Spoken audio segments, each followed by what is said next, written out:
On today's episode, we welcome Nina Mladenovsky and Aurélie Zovko, co-founder of Zenia Graph.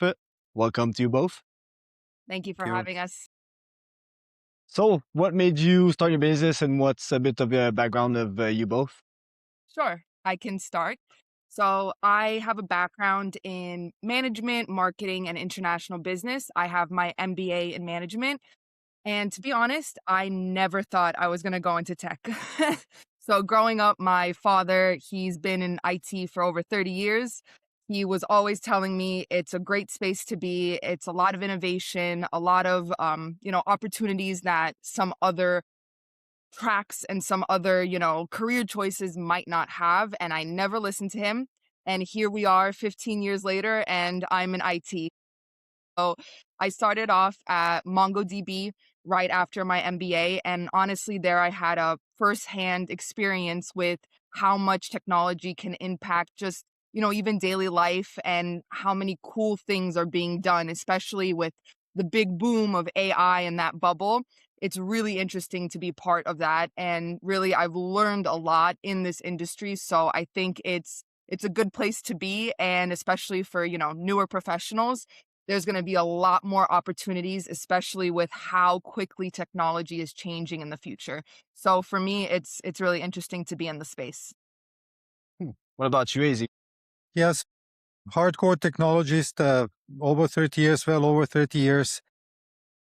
Doing AI, very similar. I did my master 1986, 1987 in AI, so all the way through AI and work for the small. I had a couple of startups, worked for big companies. I was CIO, CTO, architect. So kind of many things together. And last 3 years, charging Zenia Graph AI, and it's my passion. And now I'm full time with the startup. So really looking forward what's coming in industry and how AI is changing all our lives. And how did you guys got together for the start of this business? So AZ is actually my father. So it is a Okay. father-daughter company. Yeah. Honestly, it was just the right time. Like AZ mentioned, he's been in the industry for a long time. And with the AI boom, we wanted to be a part of that. So it's been close to 3 years, end of April, beginning of May. It'll be officially 3 years for Zenia Graph. And like I mentioned, being early on in my career, I don't think I would have gotten the exposure and really put on a lot of different hats as I have in this role in any other company, honestly. Hmm.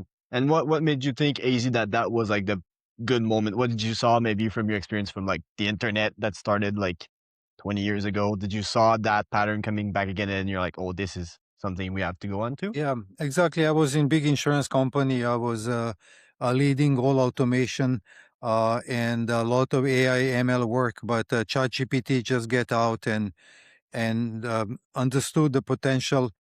And when you think about automation and augmentation and a lot of work with the classical ML models, looking capabilities of ChatGPT was just that was the idea. This will change everything and how we do things and all that interface between the computers and how people do work. And that was the idea, really spark idea to start our company and use our expertise building these solutions to provide that expertise to clients. And how do you guys would describe like how do you help SMBs with all that data AI? What's the description of you guys' work basically? Sure. So I think we're definitely a niche IT consulting company. So in the AI boom, a lot of companies have big promises. They want to use AI, and there are a lot of applications. But with an added layer of knowledge graphs, large language models, and machine learning that we combine, that power really creates a lot of different variations in our solutions. It makes it more agile. We're able to help clients really on a use case to use case basis. It's not a one solution fits all. So we can really customize and bring a solution that will be impactful for that specific client instead of trying to manage one platform. One shoe does not fit all. So we really have that more capabilities with the technology stack that we're using currently. And we really help small to medium sized businesses that are looking to grow with data automation, data privacy, compliance, and even just building knowledge graphs for our clients. And what is a knowledge graph, just so people kind of know what it is? Sure. So this actually took me a little bit. I'm not from a tech background. So trying to find the right way to explain a knowledge graph, I would say it's basically the brain of any solution. So it's an added layer of context. So if I said the word bat, bat could mean an animal or it could mean like the baseball bat. Or if I use the word park, it could mean I need to park my car or I'm going to the park to have a picnic. So one word can mean a lot of different things, even in a different business sector. For HR or sales, one word can mean different things. So what a knowledge graph does is it contextualizes, gives context to data. So it's not just a boring Excel sheet where you look at one piece of line and you have to understand how it connects to something else. A knowledge graph does that for you. You use a knowledge graph every day. So if you've used Google Maps to find a restaurant or a new place to go, that knowledge graph is being used in the back end. Yep. And how does that makes the does that help like businesses and small businesses into their daily work, and how does that bring them like a positive with all of that? Yep. AZ. Yeah. Yeah. So I think it's all about data and how you use data. And as we all know, we have so much data and we store this data. We have emails, we have files, we have documents, we have some databases. And the biggest challenge is when someone wants to do something, right? He need to search for data. He need to find the data, what I call semantically, right? If I say I'm looking for park, right, I should find that information. So we build that knowledge graph, that semantic layer, and then the simplest way that you can easily find context or whatever you need using uh, that semantics, and then build automation around that, right? If you say I need to create email, right, and data is some files, I have some legacy documents, I have a lot of other things, right? We can find all this information together, we can present it, we summarize, and then we can say this is probably the best response for that email, as the simplest examples I can find. Hmm. And from your experience, AZ, I we talk a lot about data, like people basically just bring that now. Do you think data was like a subjects that people was talking about before AI, or AI just made it come in way more like before AI? Was data a thing that people were looking at a little bit, or not really? Yeah, yeah. Data is always the data, right? And with classical models, even building application, data was key. And we usually say if it's garbage in, it will be garbage out. But now with large language models, and then when you have so much more data, you know how to control that, what is in and what is going out. And but it's all about data, and the key to successfully deliver any AI project or to help any automation or help small businesses, the key start with data, that you semantically describe data, and then you provide correct data to AI that produce answers for you. And would you say it's always better to just concentrate on having better data before implementing AI, or it's something that you can do at the same time of like implementing AI and then managing your data after? Yeah, it's very similar now, just with so much new AI models and LLMs, you can synthetically generate the data. But fairly, it's the same process, just maybe faster, maybe you're doing differently, but it's the same common things, right? You need to understand your data, clean it, prepare it, semantically connected, and as before as today. And is there any misconception that business has towards AI that they don't think about for their operations or anything like that? If I can add Yeah. before AZ goes into the technical aspect, I think from my end, I have some, professional friends in my network and just, on my personal scale that are afraid of AI, that don't completely understand how AI will change their specific job and role.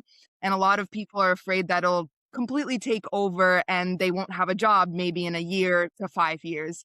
And I want to say that we don't understand yet the full capabilities of AI. And before fearing something, we should understand it and really use it to our best abilities. It can really help in a lot of ways. I mean, they have robots now doing surgeries and never making a mistake. They'll never get tired, never need a break, you know? So there's a lot of ways that AI will, on a daily basis, be able to help us. That's coming very soon. So I think that fear is a little misplaced at times. AI Mm. can do a lot of good if we use it properly. So that's where the ethics comes in. And if we all together, you know, small companies to big companies, utilize AI in a smart and ethical way, I think it'll only help us instead of cause, you know, losses of jobs and whatnot. But that's just my 2 cents on it. Just on that, we are seeing layoff in like big businesses right now. Yes. You hear about it a little bit from AI, Yes. but am surprised that people are still afraid from it because it's actually like you kind of need that to be in the realm of your industry. So that do people usually when you get with them have that fear and then you have to like change their mindset into implementing is a good thing, or it's always like are they sometimes more open? And because you mentioned your friends were kind of scared, but as like your clients, are they like open to it, or is it always like a scarcity to go with AI with them? I would say more open. So the clients and prospective clients that we talk to, there's more acceptance because everybody is now starting to use AI. And if you're not using AI, you might fall behind or not be Absolutely. as efficient and competitive in the market if you're not using AI. So I think in terms of the industries that we're hitting, fintech, finance, insurance, wealth management, venture capital firms, more so they're open to the possibilities that AI can help them be operationally efficient and also give them a competitive edge in their specific markets. I think that's a good point. I'm just gonna add a little bit easy before. It's like now we're kind of seeing what AI can actually do instead of a couple of years ago, you just say AI and you try it with something and it just doesn't do what it's supposed to do. So I guess even you guys are probably doing that now that you're actually using system that makes thing happen and that actually bring ROI and bring a help to the business and not just like an LLM that kind of do something. So how do you guys manage to bring those good project to those businesses? Yeah, it is a common, delivering project production didn't change. It's just new tools. And just to add on previous topic, uh, you know, AI and especially LLMs are so big new technology. Everybody is realizing it will change our lives.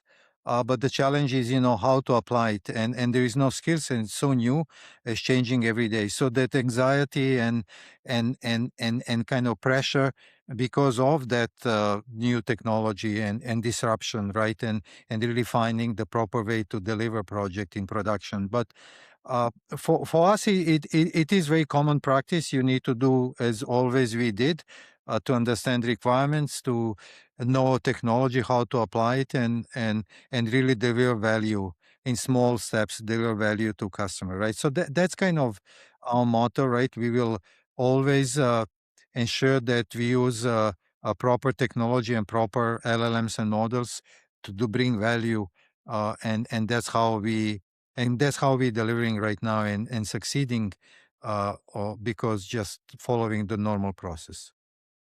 Is it hard to stay focused on one kind of technology when there's so many coming out always? It's always like a new thing, a new golden shining something that you can maybe try. Is it hard to just focus on one and concentrate on that? Or there's like challenges sometimes it's like, oh, maybe this is better, maybe this is better. How do you guys manage all of that?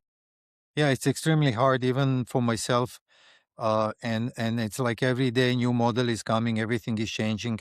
And if you're building something right now, you know that in 3 months, majority of stuff model will do for you, right? So it is huge challenge, but our philosophy is that we try to do simple things, right? We use AI to augment and for some things not really proper. So we pick the use cases where we know that current technology and proven models working well when deliver, and just give a room that things will change, that we can refactor and bring more features. Hmm. So coming back to the misconception, the question that we asked just prior, was there any misconception that business still have for the AI that think that maybe one of those systems kind of work more than the other one, or what does that look like for SMBs? Yeah, I think big misconception is that they're thinking that LLMs are intelligent. They're not intelligent yet, by far. They do good job, and the newest trends in industry, they're really saying that because they are trained on text and words, that text and words cannot describe the physical environment, right? That's why they're not that intelligent, and a lot of new things coming to change that. But I think what they're very good is that they can do many things, and I what we advise our clients, they use it as augmentation, right? It's helping you. It's always human in the loop. You go and look and check what's going on, right? You check if you agree, and then you execute, right? So that's the biggest value. Just quick example. Maybe a year and a half, I was at a conference, and people are extremely skeptic, and they ask me, "Az, what do you think about LLMs? Are they going to fail or not?" And I said, "No, not going to fail. You just need to use this technology to write use cases, and these models will evolve and will do more and more." And that's right now you can see it's exactly true. And where do you guys see the biggest impact of those? I think you mentioned HR was one of your aim point. So do you see a big impact for like sales, customer support, HR? What's the biggest angle that business kind of use it? I mean, I think a lot of business processes are going to be fundamentally more efficient and better business decision making with the use of this technology, not just AI on its own, but the combination and how you use that combination to really make a certain use case or project effective. As AZ was mentioning, how you use the tools, in what extent, really does make an impact on how successful that project will be. So we do have two use cases currently for sales and HR that really automate and simplify those two processes. Handling data, making sure the data quality is efficient so that you're not spending hours and hours on manual work. You're focusing more so on, tasks that would really impact those areas in your business overall. But we are moving into the space of data privacy and data compliance risk. So there, it's very interesting. There's a lot of applications that this new technology can be used to secure your data better, comply with new regulations. I mean, even AI. There's a lot in our law and in our governance that doesn't really cover all the applications or possibilities of AI just yet. So being able to move through that quickly, especially larger corporations, they're going to have to adopt new ways to automate, make sure that data is private so that they're not falling behind. So it's an interesting space that we're getting into. And do you guys have to train employees at the same time as implementing new AI system for them to kind of know how to use it? Because it's always like the human in the chain is kind of like the weakest now with all the technology in. So do you have like a practical thing to make them actually know how to use it, what not to do? That's something you guys do, is just maybe themselves that have to do it on their own. No, no, we have complete training for the new employees, a couple of weeks training, and even when they onboard on the project, they have a kind of working with someone else until get understanding, and yeah, and everybody is learning, including myself. Almost like every week, I try to learn something new. So that's constant, right? So, and we have whole program for that. Nice. And I think you guys mentioned on our last call that you did accelerators for Salesforce and HR data a little bit. Can you walk us through some example that you guys did with that, how they work for the client, how they did change their part? Or of course. So, it very basic, a couple of sentences for both. Salesforce, our accelerator, it's not just for Salesforce. We've just noticed that many companies use Salesforce, but it's really for any CRM platform. And what we do is we take data from multiple platforms. So Zoom Info, Yahoo Finance, LinkedIn, Crunchbase. If you have more data, internal or external, like you're paying for Apollo or similar systems, we can ingest all of that data, clean it for you, and put it on one platform. You have a set of criteria that you plug in, let's say years of operation, ROI, number of employees. That's also very customizable depending on your sales cycle or even the industry, let's say you're hitting, it changes slightly. So once you click that button, you're getting a list of new leads in your CRM that are clean and relevant for what you're looking for. You never have to go outside, spend, sometimes even days of manual research qualifying a new lead. And with the addition of knowledge graphs and LLMs, we have a similarity button. So let's say you're looking at a company, Chubb, and you want similar companies to Chubb. You select Chubb in your Salesforce platform and you click that similarity button. In a couple of seconds, you'll find similar companies to that lead. Again, instead of going outside of your platform, you're doing everything on your CRM for that qualification and lead research portion. So it really simplifies, it cuts costs, and you make sure that that data is relevant to what you're looking for in your sales cycle. Very similarly, our HR accelerator simplifies the HR recruitment process. So I'm not sure if you've ever had to hire somebody, but AZ has gone through this cycle multiple times. And, sometimes you have thousands of resumes that you have to Mm. shift through. You're not going to be able to get through all of them or give them the time of day that might be needed to find that right person. With our platform and accelerator, it reads through all of these resumes, finds the most relevant candidate. Likewise, on the flip side, if you're a candidate looking for a job, it can go through multiple job postings to find the most relevant job for what you're looking for. You plug in very similarly to our sales accelerator, a set of criteria. And in a couple of seconds, instead of days of that manual process, you're able to find the right candidate for the role or the right role for if you are a candidate. So again, that saves HR a ton of time and hopefully reduces, churn and retention for positions, because I think we're seeing that a lot more these days. People are moving companies a lot quicker, and retaining top talent, the right fit is very very important for companies. And have you guys used that any of those systems to for yourself, for your own business, or for your own like finding recruits? How did that went with all the AI things and everything? Yeah, so we use it internally as well.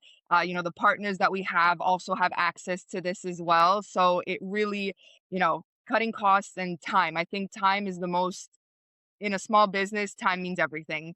So if we don't have to spend so much time looking through resumes, looking at potential leads, it really, really does have an impact when you're a small team, especially. Yeah. And for the leads part, is there any part of enhancement of those leads when they come in? Because I sometimes you create like a list on Apollo, let's say, and then you get the data from it, and you're like, ah, it's kind of good, but like not really. And then you do your cold email or you do your cold calling, and you just realize like this is not it's not the best. So how do you guys like manage to that to not happen when you guys create those leads for that system? Well, I would add maybe AZ can give a little bit more technical background to it, but we have a score. So with the LLMs and knowledge graphs, as I mentioned, that data is not only clean, but it scores how similar it is to what you're looking for. So that criteria is very customizable. We can add or take out anything that a client might need. So it could be very extensive. We can have 30 points of comparison that you're looking for, and that similarity score really shows you, it makes it more relevant to what you're looking for. And AZ, if you have anything to add. Yeah, and on another side, because we're ingesting a lot of data sources, we have a criteria and formula where you can say, from this data source, I trust their revenue. From this data source, I trust their phone number. So we clean data, we create what is called the golden data set. But again, that all, if you don't have a good sources, you will not have a good phone number to call, right? So we have that feedback loop where you can say this is not good leads. So we're going back to our model, right? So when we do similarity, we'll say, okay, this is a lot of false positives. Phone numbers are not good, or revenue is not good, or sector is not good.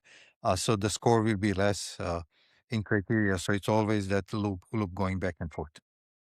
Hmm. And is it like an easy plug and play? You just kind of put what you want and then you just go and search it, or how does it work for like someone that's not technical that wants to use it? Is it like kind of easy or is it kind of hard? Like, what does it look like? Yeah, so non-technical person here as well. It's fairly Yeah. fairly easy to use. We even have a demo version on the Salesforce App Exchange for anybody interested in trying it out to see if it would be something useful for them. And honestly, if you've been in a CRM system before, like Salesforce, and you know how to use it, this is just an additional couple of clicks that you can, really easily add into your day-to-day, work. Hmm. Okay. So that's nice. So what's working well for the business on your part right now, or in the last? I think you said 3 years. You're in the business. Yes. So what went well for the business, basically? Sure. So I think what's working well is definitely the technology that we use. So everyone's using AI. I think we mentioned this before, but it's how you use it. And I think the combination with knowledge graphs, large language models, natural language processing, all those technical terms, it really simplifying how we do things. And I think the secret sauce that Zenia Graph has is how quickly we're able to turn use cases and projects around for our clients. I want to say about 60 to 70% of our accelerators automation tools are there and ready to go. So that customization part is really, really quick. So you're not waiting months or even a year to see the value of what we can deliver. It's an immediate impact on your business. And also just being able to educate people on how knowledge graphs differentiate not only Xenia graph, but can differentiate them in a competitive sense in their market has been really interesting. I'm learning as well as while they're learning. So it's been, like I said, I don't think I would have grown as much as I did professionally in any other role than I did at Xenia graph. So that's my take. Maybe AZ, you have something a little different. Yeah, and touching again, I think our hiring process and that spending like 3 4 weeks for new hires, having whole curriculum and program to kind of get them on the speed, not just on the speed of general technology, but how we do the projects, and hold that process, putting them in the project. It's very working well for us. So we deliver a couple of projects using LLMs in production on time. So just you always know that you need a good team and kind of cohesive team which are well trained working together. So this is really working well for us. And then what Nina said, a big differentiator is our knowledge in knowledge graph and semantics, which you really need it for any AI new LLM work. So that's working well because we are trying we with this technology we improving our implementation and customers really like it. Do you guys go with private LLMs for the project that you have, or do you guys use public LLM and then connect to their system? How do you manage that for that? Most public LLMs, maybe a year ago, was a lot of private LLMs. Again, it's an option. It's really not big change for us. Sometimes, depending which LLM you use, you need to change prompts and how you do stuff. But our accelerators, you can really pick the model, and we can use private or private or public, and it's around cost and what you want to do. But it's very flexible. That's good. And what's been the challenges of the business on the flip side for you guys? Yeah, challenge is knowledge. So, um, knowledge graphs are a newer term, even though AI has been thrown around a lot lately. We're not solely or only talking with tech professionals or people on the IT side of things. In sales you do talk to a lot of other business areas, so just teaching them how valuable a knowledge graph is and just the basic applications of it, that's been a learning curve. The best way to present it, AZ is very technical, he has a lot of knowledge, and then on the flip side I'm newer into the technical acumen and side, so finding that middle ground between our two areas and how to present it well to a new client, that's been a learning curve. But as we go on hitting year 3 now, we're starting to get into a better flow, and I think people are more willing to try new things, new ways of differentiating themselves, which I think, for other startups and people looking to get into the market, it's a really interesting time to be a part of it. And do those CEOs that you guys talk with kind of want to know the technical, or they just want like give me the black box that gives me new money, and then I don't really want to understand it, all of it, or are they more curious about kind of understanding the technical behind it? Yeah, they are very curious, and because it's Okay. strategic, I think there is a pressure from board and everywhere that using AI, and we know it will change everything. So it is pressure. So they're going deep. They like to understand, and our biggest challenge there is really, really, you know, convincing that the Gen AI LLMs will work for their use case because they don't have a trust, and they don't have too much time for failures, right? So they spend a lot of times with us, and most of time I do go very, very deep on technology and guardrails and hallucination and why is that use case good or not, and how are we going to deliver value to the business.